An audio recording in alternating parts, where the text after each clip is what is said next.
सभी यहाँ उपस्थित गठबंधन के इंडिया गठबंधन के सम्मानित नेतागण, प्रदेश अध्यक्षगण, प्रतिनिधिगण, मैं सबका स्वागत करता हूँ।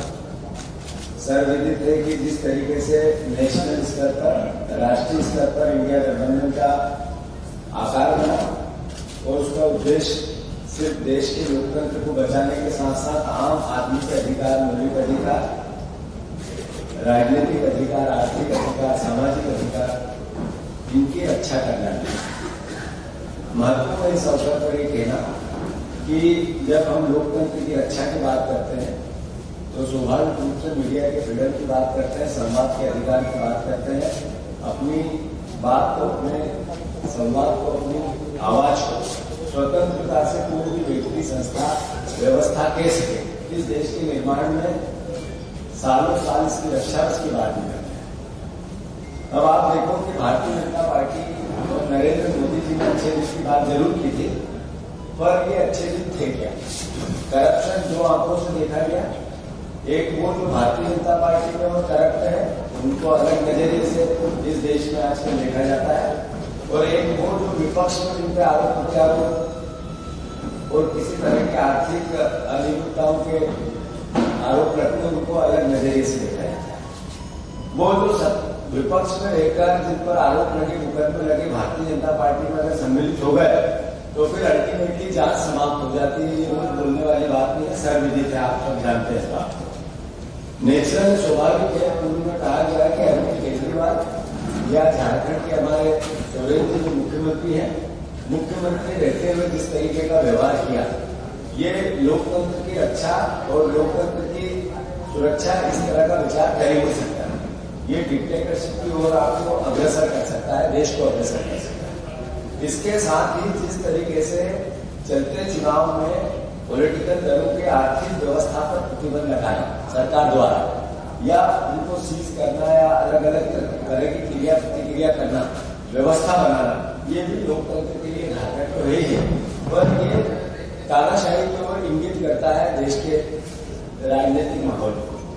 मैं फिर से जो राष्ट्रीय स्तर पर संयुक्त रूप से प्रयास होकर जो बयान जारी किए गए, उसी रूप में हमारी पूरी आज की भावना की, कार्यशैली की, आगे की कार्य व्यवस्था की और आने वाली दिनों में हमारी कार्य प्रणाली की, वो सब हमने आज चर्चाएं की सारे राजनीतिक दलों में, मध्य प्रदेश के संदर्भ में। और मैं मानता हूं कि एकजुटता से हम इंडिया गठबंधन के सारे प्रत्याशियों को जिताएंगे। जो कल घटित हुई घटना खजुराहो में, ये एक मैसेज है कि इस देश में मर्यादा क्या होती है, राजनीतिक मर्यादा क्या होती है। अब इसकी बात करना भी उचित नहीं बचा इसका। एक यादव मुख्यमंत्री ने, यादव महिला समाजवादी पार्टी के प्रत्याशी का अपने कलेक्टर को कहके षड्यंत्र तरीके से निरस्त करा दिया। ये एहसास क्या कहता है? ये एहसास तानाशाही की ओर देश ले जाना है, इसका एक मैसेज देता है। लोकतंत्र में, प्रजातंत्र में निर्वाचन अधिकारी का दायित्व होता है कि फॉर्म में कोई कमी है तो नेचुरल स्वाभाविक है सुधार करवाए, दिखाकर सुधार करवाए। एक फोटोकॉपी है जिसमें हर साइन है, पर कलेक्टर का ये बोलना कि एक फॉर्म पे सिग्नेचर नहीं है, ये कहना अपने आप में इस बात का द्योतक है कि जो फोटोकॉपी में साइन है और आप में नहीं है, वो फॉर्म हमें दे दो, दिखा दो, मीडिया में बता दो। तो कार्य फ्रीज हो चुका है। अब कोर्ट में आप जाओगे तो ही बताया जाएगा, अब नहीं दिया जाएगा। ये बताता है कि हम कुछ नहीं मानेंगे।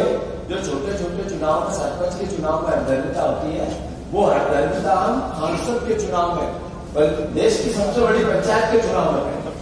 मतलब जो सोच विचार इनके राजनीतिक मातृत्व, राजनीतिक सामाजिक संगठन का है, तब वो उसको मूर्त रूप देने लगे। हम इसकी निंदा करते हैं और प्रदेश की जनता को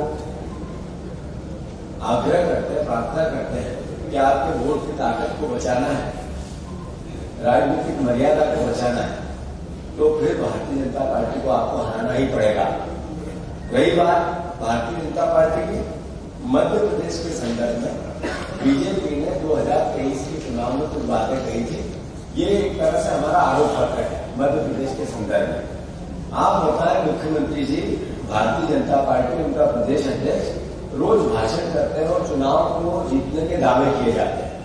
ये चुनाव को जीतने के दावे करने से पहले लाडली बहनों को आपने 3,000 का वचन दिया था, पूरा क्यों नहीं हुआ? क्या कारण है कि उन्हीं बहनों को उन्होंने कहा था एक पक्का मकान, 1.3 करोड़ लाडली बहनाएं थी, 1.3 करोड़ लाडली बहनों को पक्का मकान देंगे। उसमें इस 4 महीने में एक रामायण गीता जैसे वचन पत्र पर ये सरकार क्यों नहीं है?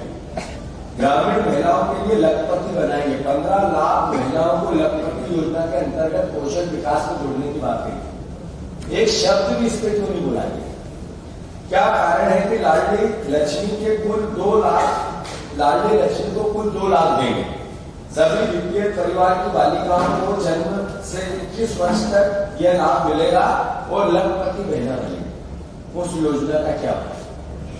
450 का सिलेंडर देंगे उज्ज्वला योजना के अंतर्गत आने वाली बहनों को, कोई योजना चालू क्यों नहीं?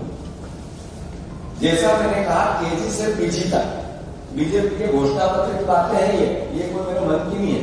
केजी से पीजी तक अब महिलाओं को मुफ्त शिक्षा मिलेगी, उस पर सरकार एक कदम भी आगे क्यों नहीं बढ़ी? जैसे किसानों को भाजपा ने कहा था कि हम 2700 रुपए गेहूं का दाम देंगे, 3100 धान का दाम देंगे और 12,000 रुपए वित्तीय सहायता मध्य प्रदेश की अब सरकार है। देश की सरकार तो लोग देगी, मध्य प्रदेश की सरकार देगी।